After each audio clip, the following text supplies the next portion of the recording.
Сәлеметсіздер ме ата-аналар? Мен Темрешова Алтынай Бейбітжанқызы, номер 37 Жұлдызай бөбекжайының тәрбиешісі, педагог-модератор. Бүгін сіздерге үй жағдайында ойналатын ойынның бірнеше түрлерімен таныстыратын боламын.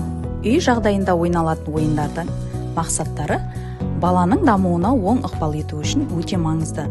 Мұндай ойындар балалардың зияткерлік, физикалық, әлеуметтік және эмоционалдық дамуын қолдауға бағытталған.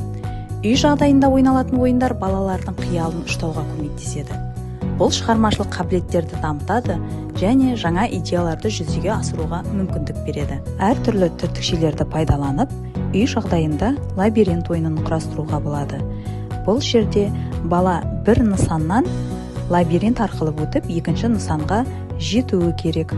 Үй жағдайында ойналатын ойындар баланың жеке тұлғалық дамуын қолдай отырып, білім мен дағдыларды тереңірек меңгеруіне мүмкіндік береді. Балалар ойын барысында бір-бірімен қарым-қатынас орнатуды, келісімге келуді, ортақ шешімдер қабылдауды үйренеді. Үй жағдайында ойналатын тағы бір ойынның түрі түстеріне қарай сәйкестендір ойыны.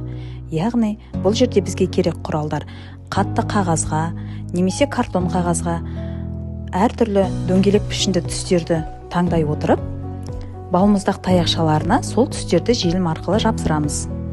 Және де балаға берілетін тапсырма сол түстерге байланысты сәйкестендіріп, орындарына қойып отырады. Үй жағдайында ойналатын ойынның тағы бір түрі екі адам арасында ойналатын логикалық ойын. Ойынның мақсаты өз белгісін суреттің біреуін таңдай отырып, үш қатарға, бағанға немесе диагонал бойынша орналастыру. Ойын өрісі 3×3 тордан тұрады. Міне ата-аналар, үй жағдайында балалардың уақытын тиімді пайдаланып, осындай әртүрлі ойындарды үй жағдайында құрастырып ойнатуға болады.